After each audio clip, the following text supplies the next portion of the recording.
Okay, so but before we get started, I wanted to just mention that because we are a nonprofit, we can do this. The agencies can't do this. That we are so excited that a big bill is passing in the legislature due to the help of many of you, and including here on the bottom are the steering committee members of the Plastic Free Washington Coalition. And the bill, I guess I got out of order here. The bill is 5022, which is going to be going to concurrence tomorrow. It passed the Senate. It passed the House last week, and it's now got to go to concurrence. And after there's concurrence, which is tomorrow, it would go to the governor. He has 20 days to sign it. So this is what's really cool, because a large part of the reason we want to do the work we're all collectively doing is so that we can actually get policy changes in place. This bill bans styrofoam, foodware, coolers, and peanuts. It does opt-in for utensils, straws, condiments, and cup lids. So you only get them if you want them when you go to takeout, and it requires recycled content for a variety of things. So I had those out of order. So I've got a bunch of photos sprinkled throughout from Nancy and Roy. So first, talk about the purpose and overview. Then we want to talk about EPA's sort of history and work that they're doing, NOAA's history and work they're doing. Walk through quickly the protocol, because some of you have seen this before and some of you have not, and it has been updated from all the work that you all helped do before. Talk about data entry and reporting, and then mainly spend time talking about kind of next steps and how people would like to collaborate together. So I'm going to turn this now over to Margaret from EPA to do the next few slides. So our involvement is that we at the federal level have the Clean Water Act and the Resource Conservation and Recovery Act, both of which are a bit elderly in terms of laws, and didn't really anticipate the trash situation we have today.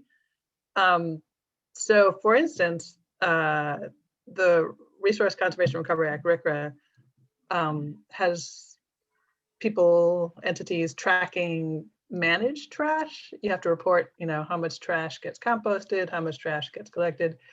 But escaped trash, really the first attempts to sort of quantify that were, in my opinion, that 2015 article by a woman named Dr. Jenna Jambeck. And that was one of the prompts that got us all realizing that trash from our mismanagement on land is one of the big sources of trash mismanaged in the ocean. So just kind of, if you don't measure it, you don't know about it, basically one of those things. So we'd like to set people up so that they can collect data that connects to the Resource Conservation Recovery Act, RCRA, so that it's, as the slide says, apples to apples data, it's reliable, it's replicable, we can use it. Similarly with the Clean Water Act, it has a great provision that water quality listings need to take into account data from any source, including community groups that collect good data. But we do need to have it in a form that the people who work with the data can make sense of it, that they know it's credible, that they know it is done in a way that matches the other data being collected by other people in other places. So that's why we started with our protocol. We would have really liked to be able to use someone else's protocol and someone else's work, but it wasn't aligning with our statutes. So we came up with the escaped trash assessment protocol, and we're sort of seen as an iterative process, because creative, smart folks like yourselves, test it and you say, hey, we need to adjust it in this way and this way to make it work for us. So that's that slide. And then. Okay, sorry. There you go. This is a little more details on the Clean Water Act side, which is the side that I mostly represent here at EPA. We are a little bit, as people say, siloed, but we do try to work across programs. So as you can see, I hope in the boxes, the water quality standard is set, and for Washington State, it's currently more about like floatables or appearance rather than any sort of direct measurement on human health or the environment. But you need something to compare to when you do the next step, which is monitor. When you look, how are you able to rate it? And then once you have a rating, you go to the middle step, which is the list. Is it impaired? You know, if it's low, if the rating is low, is it something that you want to list? And getting it on the list means that you then have it sort of part of the system for improvements. And the next two steps are some of the attempts at improvements under the Clean Water Act. The DMDL is a watershed plan, and then permit requirements in this case would largely be municipal separate storm sewer permits, of which we actually write some of them EPA for tribal and federal facilities, of which there are quite a few around Puget Sound and in other places part of the state too, but those are some of the ones that we deal with regularly. And then the state writes, you know, all the rest. And there's a great interagency working group that I think Heather participates in, that if we had all these previous steps, could be part of the solution to this. So those are my slides. Oh, well, one more. Oh, one more, okay. Yep. Oh, yeah, okay. So some places have tried to get the Clean Water Act going in this way that we just talked about. And interestingly enough, Alaska and Hawaii, the far-flung states are some of the leaders on that. But most states are already feeling fairly overwhelmed with the number of impairments that they've noted and listed already. And so there's been a bit of a reluctance to do this, but the more we understand about how trash, macroplastics turns into microplastics and how that has likely to have an effect, I think the more pressure there is on entities to start looking at it. I think for most people, myself included, you know, for a long time, I thought of plastic as kind of inert and clean, but it's been becoming ever more clear that it is not inert and it's only clean in certain senses. So yeah, that's sort of a changing paradigm for trash and water quality. Okay, cool. Okay, Andrew, I don't know if Hillary is here, so this may be you. Yeah, I don't think Hillary's going to be able to make it, and okay. I apologize that I'm not necessarily the best person to talk about the new marine debris monitoring and assessment program. So I'm going to do my best in summarizing this. And basically right now, NOAA's method has been going through an update. In the past, we had our two methods, one which was our standing stock and our accumulation. And I think just today, actually, the new process has been approved for public release. So it should be coming out to everybody very shortly. But in general, NOAA's method has taken kind of the best of both of those previous methodologies and put them together. And what's on the screen there, I won't necessarily read it to you, is kind of the overarching goals of NOAA's method. And like Margaret said, you know, in that last slide, there's many different options to get at that monitoring, and there's as many different methods out there right now. So not saying that one is better than the other, as they're all developed for their own particular reasons. And the NOAA method was designed and developed to really focus on shorelines, and it has been adapted to lake shores and also rivers, but it really doesn't get at some of those other areas like along roadsides and roadways. So just to giving everybody kind of a brief high-level overview of what's going on with that, we're going to have a new interface that's available that people can go once they put their data on to the website. They'll be able to visualize their data. But hopefully, my hope is that when we step back from kind of the minutia, that those high-level conclusions that can be made from both the ETAP method and the NOAA marine debris method can still come together and both be used to inform the decisions that are being made and these listing of impaired waterways.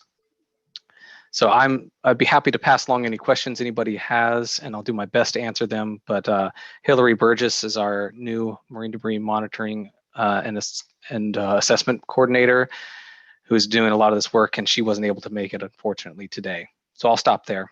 Okay, great. And I'm going to show what your protocol looks like a little later on. Why is this not advancing? So to summarize, Margaret and Andrew, bottom line is, if we do uniform collection of data across the state, and we get it into a database, we can start to make the case that plastic and litter is a impairment or a pollutant, essentially, or stressor on our waters. That includes our lakes, our creeks, our beaches, our sound, our ocean, rivers, all those different water bodies. We can then start to get them listed on the 303D list under the Clean Water Act, and that means that it triggers regulatory response. It means that someone has to do something about it, and we want Washington to do that. And so that's really the goal of, that's the bottom line goal. But in addition, there are two other goals. One is to provide baseline information for our region and for the state, so that we can say, oh, as we pass a ban on styrofoam, did it make a difference? Did we actually see a reduction in styrofoam products in our beach cleanups? By the way, through the negotiation on that bill, the deadline, the date that will kick in is actually June 1, 2024. So the law may get passed and signed by the governor now, but it won't go into effect until June 1, 2024 for styrofoam foodware, you know, cups and plates and things. The other thing is that by doing this, we can provide local information that can be used for local action, voluntary actions, and policy changes as well. So there are sort of multiple purposes from our perspective of why it would be great to start to get more of a uniform database across the state from all the wonderful work that everybody's already doing. One thing is not advancing very well. Okay, so first let me give you a recap, because some of you were part of the original development of this 3-4 years ago. So over 2017, 2018, EPA was developing this ETAP protocol. We started working with them in late 2018, actually, yeah, late 2018.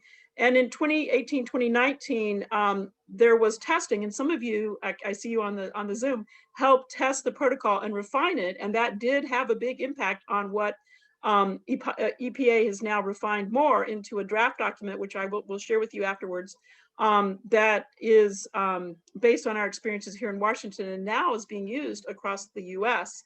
And as Margaret said, it's a bit of an iterative process. It is still a living document to some degree, but it's very good. I mean, it's very robust. And so now the goal is in 2021 to support the use of the protocol by local groups here in Washington. And this does not mean that you would use it every time you do a cleanup, but it would be maybe once every couple of years. It would be up to you how frequently you'd want to use it. But the idea is to kind of create baseline and then see how we go as time goes on. So first off, let's just acknowledge that all the folks here have a really wide range of interests. Some of you are working on beaches, creeks or lakes or wetlands. Some people are working on parks. Some people are working on right-of-ways, roadways, etc. So, you know, the great thing about the ETAP protocol, is that it can really apply to any environment. And the NOAA one does apply to shorelines, so it would be somewhat interchangeable for that one as well. And we'll show you that in a minute. So the idea, and I'll get back to this at the end, is to provide support, and Zero Waste Washington can do that, and others can do that with events. So coming and helping train your volunteers, providing the field data sheets, helping with the buckets and all the supplies, helping with data entry so that we do have it all into one database, and then compiling that data and reporting it. And you'll see how the EPA Excel sheet already has some reporting features in it. And then getting at the end towards joint messaging. So, you know, how many cigarette butts do you see per square foot here versus how many cigarette butts you see there? Or what are the top 10 things we're seeing? Things like that, which could be used by you to do local messaging as you wish. So let's start with the ETAP protocol. What happened is, and I'm speaking for Margaret here, is they did a big survey of a lot of different types of methods out there, and basically kind of took the best of from a lot of those. And that created the ETAP first draft. And what the current draft has are the current standard operating procedures version, I shouldn't say draft, version has, is 3 steps. And I'm going to go through these in a moment. So site selection and boundary determination, site characterization and cleanups, that's actually doing the work. And then finally data entry and analysis.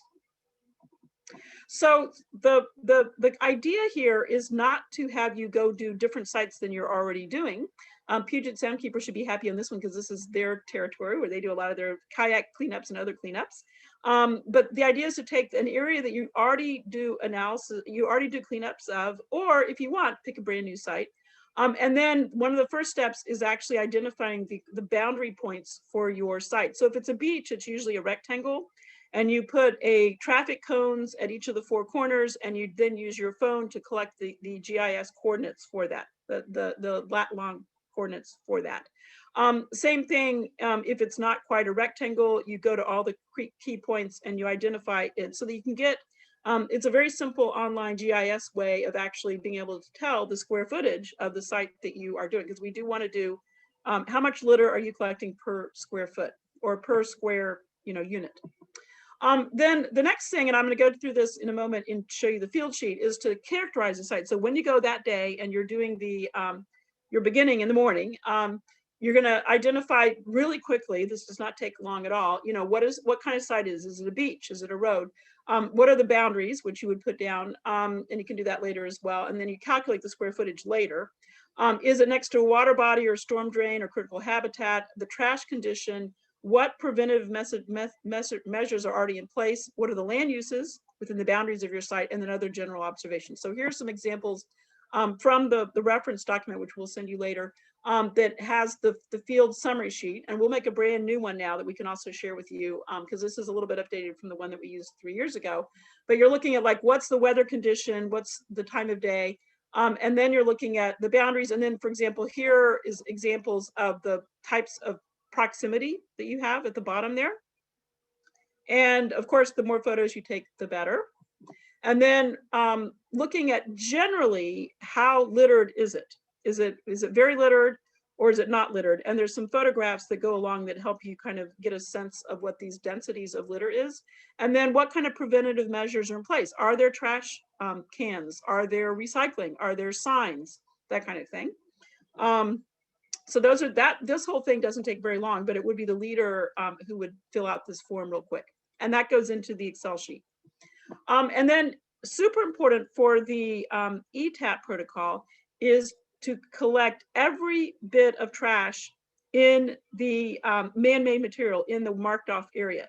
So that's why we generally recommend that people mark off just an area they're going to do the assessment in. So let's say you're doing a big old beach.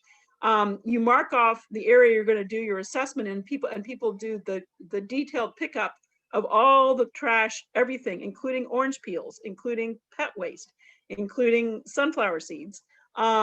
And then the rest of the volunteers could go and just do general cleanup like you normally do. But it's super important as best as you can. Now, obviously, you are not going to be able to get every single teeny weeny little styrofoam bubble in there. I can't remember what they're called, spheres. But anyway, the goal is to get absolutely as much as you possibly can in the assessment. And then to either have all the volunteers do it all in one day, both the cleanup and the cataloging, or what does happen is you clean up, you do the cleanup, you put it in buckets, and then the next day you do the cataloging of the material. So it doesn't have to be done that exact day. It depends on your logistical situation. And then the idea is to collect all the trash within the area you've marked off. So if you've marked off the traffic cones, you tell the volunteers, go over it once, go over it twice, go over it 3 times. It is amazing how people will find more material. The other thing that's interesting is you go out and you look at this area, you think, I don't see that much litter. And then you get the volunteers start going, and I'm sure you all have had this experience. They're all like, oh my God, so much litter still comes in when you can't even really see it when you first look. And then large or hazardous items are not moved, but are actually just photographed. And then as the bags come in, buckets, we actually prefer buckets, come in. They get sorted and cataloged into pails. You fill out the data sheet, which I'll show you in a minute. You photograph the completed piles, you weigh the materials, and then as a QA, a quality assurance, you double count 4 categories. And so here is sorting it into pails. We like to use the Home Depot buckets for the volunteers to collect. And then we have plastic tweezers to help sort things into pails. And then each pail is marked, we make these cards so that you can say category number 1, and the volunteers are kind of yelling out to each other, category number 1, what is that? And people can sort of cross communicate as they are as they are doing the sorting. And for small things, and this is new from 3 years ago, for small items, like you have little, so then, and I'll show you this in a minute. So the difference between the EPA protocol and the NOAA one is 2.5 centimeters. Everything less than 2.5 centimeters in the NOAA one is not picked up, but in the EPA one, it is picked up, and it's done by volume. So taking a measure cup, and like, for example, if you get a lot of little bits of glass, or a lot of little bits of styrofoam, or a lot of little pieces of weird plastic, and you all know what I mean. So for the little things, they are done by volume, as in measuring cup.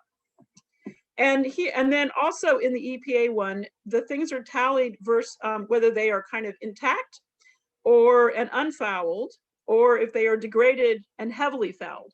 So here's some visuals that are from the reference document that give you the idea of things that are degraded versus the things that are in good shape, and even if they're flattened and that kind of thing.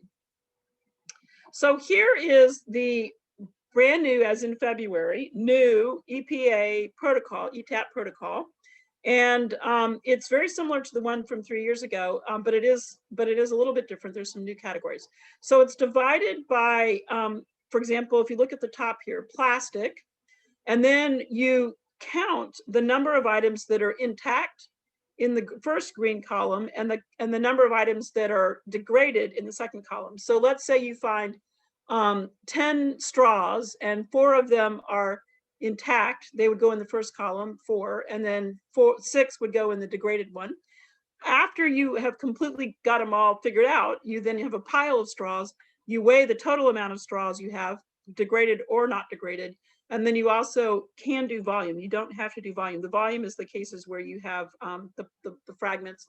And then I would just like to point out that neither NOAA nor EPA will be able to do brand analysis, brand tallying, but this is in the notes here is where you could put things like brands or further descriptions. For example, if you're getting a lot of PPE, you might want to say how many masks you got, etc.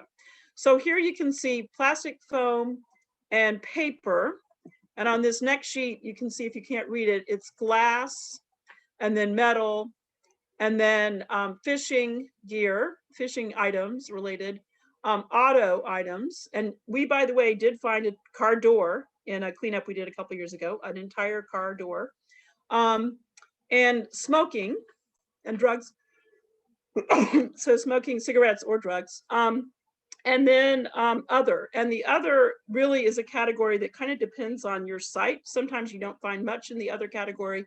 Sometimes you do find, it's amazing actually how many times you do find clothing, for example, textiles, and balloons. Balloons is now its own unique category. As you know, that has a unique concern in terms of the balloon send-offs. And Diane, who's on the Zoom here, has, I think you helped get the balloon send-off banned in Bainbridge, right, Diane? No, I didn't. I mean, I spoke at the council for it, but I wasn't. Okay, you weren't the main shaker on that one. Okay, so I just want to mention the brand audit. So, so internationally, every year, in coordination with the International Coastal Cleanup Day in September, there is also now, and this only started a few years ago, a brand audit where when people are doing cleanups, they put down all the brands. And so this is compatible with this approach. What we did is we wrote down the items, the brands from for example, a cleanup that we helped Roy and Nancy and others with in September. And then we were able to input them into the format for the brand audit.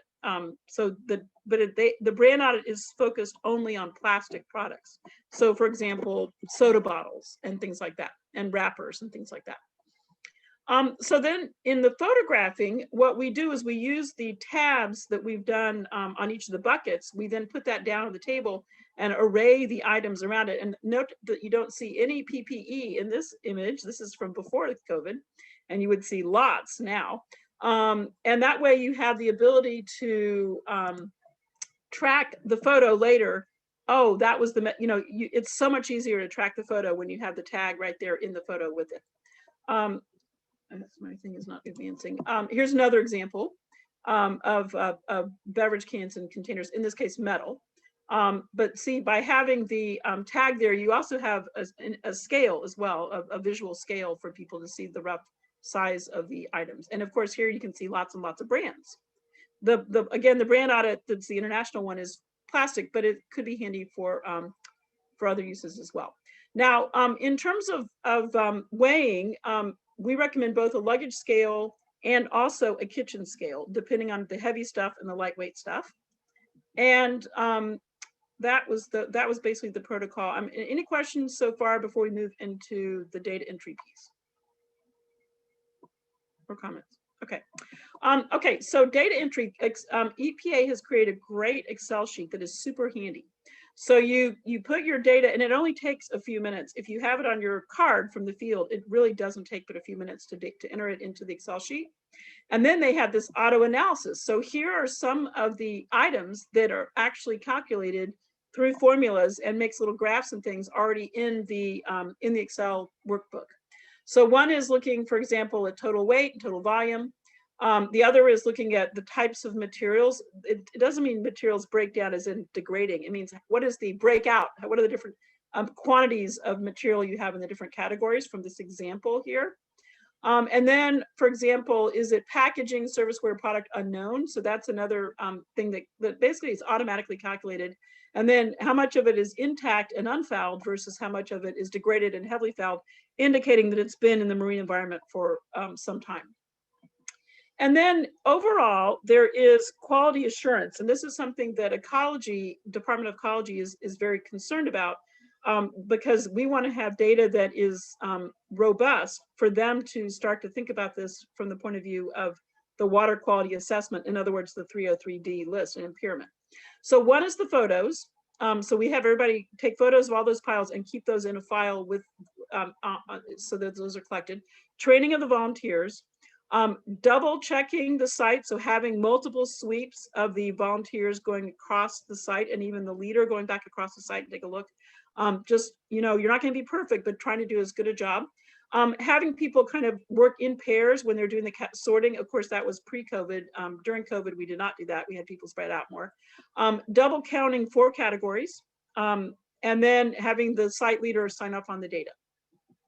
Now, Andrew, do you want me to, or do you want to speak to the NOAA, the brand new today, hot off the press today, in fact, an hour ago, the new NOAA protocol is very similar. Do you want me to go? Or I think you should go ahead and do it in the context of everything. Thank you. I will. Okay, I'm going to show you the transect approach in a minute, but the brand new NOAA protocol is a little different than the one from before. They've added some new categories, and they've divided between the main beach and the back barrier part of the beach. But it is very, very similar in terms of categories. And we think that we can marry these two things together nicely, so that if you choose to do the NOAA protocol, let's say you're a beach, a coastal beach in particular, and you've been doing it for years, that you could continue to do it if you wished. And the data would be very, very usable if we kind of marry it together a bit. And so here's half of the sheet I'm showing you here. So you can see it's a little different format, but it's very similar information. And then here's the bottom of the sheet. I'm just going to give you a moment to look. So for example, under fabric, they have fabric fragments, and then separately they have clothing and shoes. And of course, here you see face masks actually called out and gloves actually called out. So that's a COVID innovation. And of course, balloons are called out separately. And then flip-flops are called out separately. The ETAP one does not call out flip-flops separately. They are, it's just under the shoes. Okay, now this slide shows the brand new NOAA protocol for how they do it. So as I mentioned before, ETAP, you mark out the 4 corners or the corners of your site, and you can decide how big or small you want to make it, because it's the total square footage that we're looking at, and then how many cigarette butts per square foot. But the NOAA one is 100, I think it's yards, I can't read here, I believe it's yards, oh, meters, 100 meters. And so it's 100 meters along the beach or the shoreline. And then the idea is that the volunteers will do 4 transect sweeps. And let me show you what a transect looks like, going from, basically a transect from the water to the back barrier. Oh, whoops, sorry. So here is a transect. So notice that it's 5 meters wide, and that you are not picking up anything less than 2.5 centimeters, only things that are bigger than 2.5 centimeters. You do take photos of things that are big, and things you, I guess, also if you're going to remove things in order to catalog them, and you have either single or paired up people going. So again, 5 meters. I'm not sure why 5 meters was selected, but it might have to do with how far you can really see well with your eyes. Do you know, Mike? That's correct. The reason being, and the reason why nothing smaller than 2.5 centimeters is all based on statistical ability of people to recognize those. And again, like I said in the comments, those are not recorded by the method, but we do encourage people to pick up everything when you're doing your cleanups. Oh, okay. So they can pick up the little guys, but they won't be recorded in the data sheet. Okay, great. Because after all, people do want to clean everything up. That's what people are really motivated to do. Okay, so I'm now going to move into the last little bit of the PowerPoint, so we can get into discussion, which is the collaboration idea of focus. So what we're interested in is, what are your plans for 2021 in terms of doing cleanups? This is a photo from the one from last September. And generally, and this is just a draft or what's the right word? A proposal. So if you all could each decide if you do or don't want to use a protocol this year, one of these protocols in 21 or 22, 2021 or 2022, would you prefer to use the EPA method or the NOAA method? And the NOAA method would be the one that would be, particularly if you're a shoreline situation. Do you want to do it once a year, once every 2 years, more frequently, less frequently? And then to, basically arrange set a date with us and say, hey, we want you to come this particular day and help you.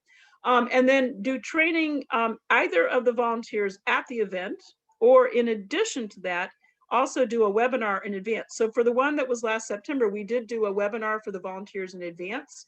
We have found that the volunteers are great either way.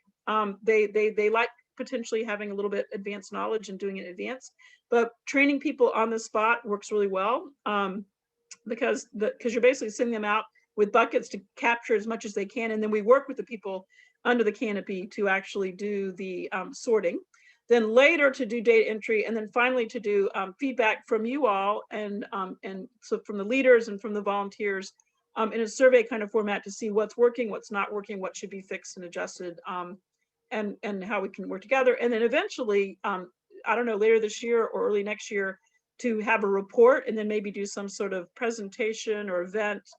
Maybe we get NOAA or EPA to help have that happen. And then now I will stop the PowerPoint.